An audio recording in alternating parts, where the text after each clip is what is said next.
সাভারের আশুলিয়ায় বাড়িতে গ্যাস লিকেজের কারণে বিস্ফোরণে ৩ জন দগ্ধ হয়েছেন। দগ্ধদের ঢাকার শেখ হাসিনা জাতীয় বার্ন অ্যান্ড প্লাস্টিক সার্জারি ইউনিটে ভর্তি করা হয়েছে।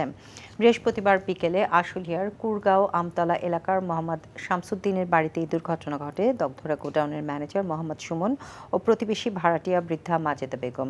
তবে দগ্ধ আরেকজন ফার্নিচার কিনতে আসা ক্রেতার পরিচয় জানাতে পারেনি ফায়ার সার্ভিস। মূলত একটি আবাসিক বাড়ির ভবনে ফার্নিচারের গোডাউন ভাড়া দিয়েছিল মালিক।